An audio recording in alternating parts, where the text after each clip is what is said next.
Hello everyone. Today's topic is based on limits theorem and Master's theorem. Now first we learn about limits theorem.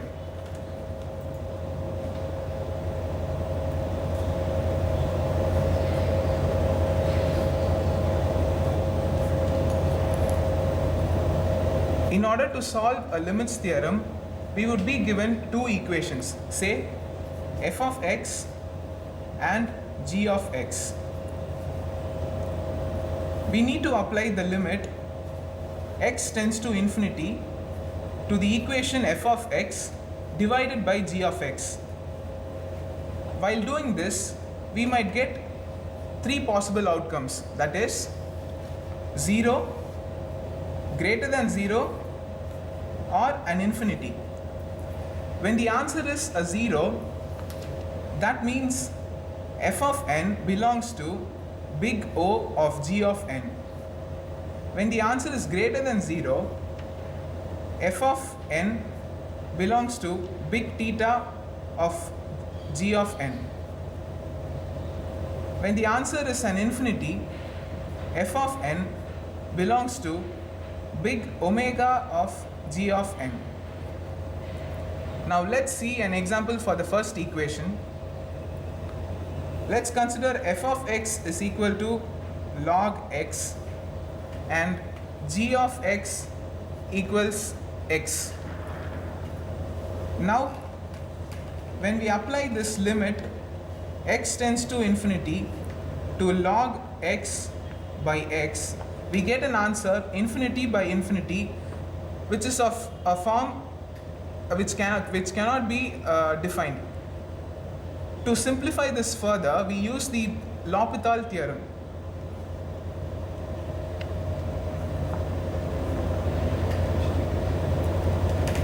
By this rule, we need to differentiate f of x and g of x and then follow this limit applying step. While doing that, differentiation of f of x with respect to x will be 1 by x.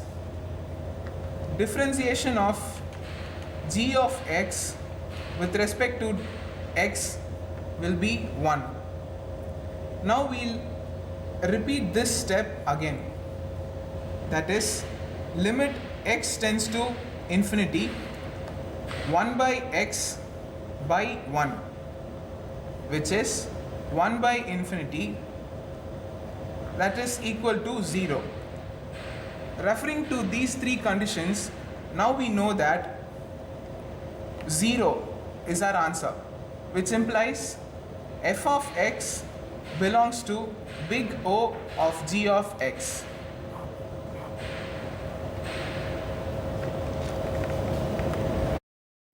Now let us see about the second and third type of limits theorem.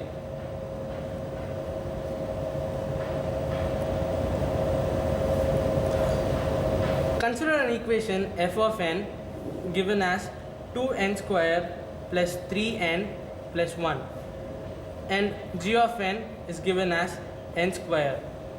As explained to you already, the limit x tends to infinity is applied on the ratio f of n by g of n.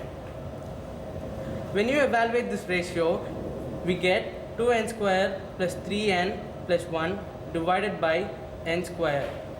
So if you can see, we get same values on both numerator and denominator. So we take the n square common in both numerator and denominator, we get limit x tends to infinity n square into 2 plus 3 by n plus 1 by n square. And on the denominator, we take n square as common into 1. So you can see both n square in the numerator and denominator, it gets cancelled. So when you apply the infinity on the numerator, we get limit x tends to infinity 2 plus 3 by infinity plus 1 by infinity. So if you know the formula, any constant by infinity is 0. So if we can evaluate the equation is equal to limit x tends to infinity 2 plus 3 by infinity plus 1 by infinity is equal to 2, which is actually greater than 0. So this concludes that the f of n belongs to big theta of g of n. Now let us see about the third type in limits theorem. Consider f of n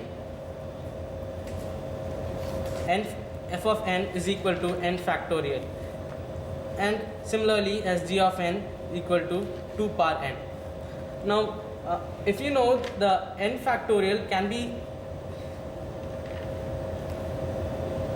said as root of 2 pi n into n by e the whole power n. So if you apply the value of n factorial in the ratio f of n by g of n, we get root of 2 pi n into n by e the whole power n by 2 power n.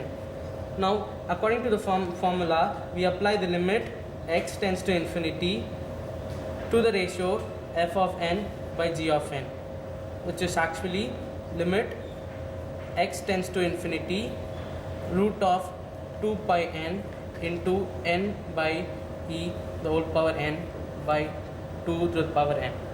So and the value 2 root of 2 pi n is a constant, so we take the value root of 2 pi n to the outside, we'll get something like root of 2 pi n into limit x tends to infinity n by e power the whole power n by n 2 power n. Now if you see, both the numerator and the denominator has the same value of power, so we take both into the in a common term, that is root of 2 pi n into limit x tends to infinity n by 2 e to the power n. Now if you apply the infinity, we'll get something like root of 2 pi n into infinity, which is the whole infinity. Now this infinity can be concluded as f of n belongs to big omega of g of n. Now my friend Denzel will explain about the Master's theorem. Hello guys, we're gonna look at the Master's theorem. The Master's theorem is used to find the time complexity of an algorithm from its equation. The equation will be of the form T of n is equal to a to t into n by b plus a function of n. From this we can get the values of a over here, b over here, and the power of n in this function will be d. For this equation we have three cases. The first case will be a is lesser than b power d, second will be a is equal to b power d, third will be a is greater than b power d. If a is lesser than b power d, the time complexity will be big theta of n power d. If a is equal to b power d, the time complexity will be big theta of n power d log n. If a is greater than b power d, the time complexity will be big theta of n to the power of log a to the base b. We're going to look at an equation. Okay, let's look at this equation. The equation is T of n is equal to 3t into n by 4 plus n. Here the value of a will be 3, the value of b is equal to 4, and the power of n will be d. So here the power of n is 1, so it's equal to d. If you look at this, we can substitute it over here. 3 and then 4 power 1. So 3 is lesser than 4 power 1. So the condition is the first condition. A is less than b power d. So the time complexity will be big theta of n power d. So here it's big theta of n power d, which is 1. So it's equal to big theta of n. My friend Chrysanthus will... Now let us look at the second and third type now we have the equation T of n is equal to T of n by 2 plus 1. Comparing it with the general equation, we get the value of A to be 1 and the value of B to be 2 and D is equal to 0. As you can see, f of n is a constant here, we get the value of B as 0. Now substituting these values, we get A is A, B per D. So the value of A is 1 here. So 2 per 0, which equates to 1 equal to 1. So as we can see, A is equal to B per D, we come to the conclusion that T of n is equal to belongs to big theta of n per D log n. Now we get the value for D as 0, so n per 0 log n. N per 0 tends to 1, so we get big theta of log n. Now let's move to the third type. And for the third type, we have the equation T of n is equal to 9t n by 3 plus n. Now comparing it with the general equation, we get the value for A as 9 and for B it's 3 and for D it's 1. So now when we substitute these values, we get 9 tends to 3 per 1, where we can see A is greater than B per D. So this leads us to the conclusion that T of n belongs to big theta of n per log A to the base B. Now when we substitute the values for B and A, we get it belongs to big theta of n log power 9 to the base 3, which we can simplify it and write as it belongs to big theta of n square. That's it. Thank you.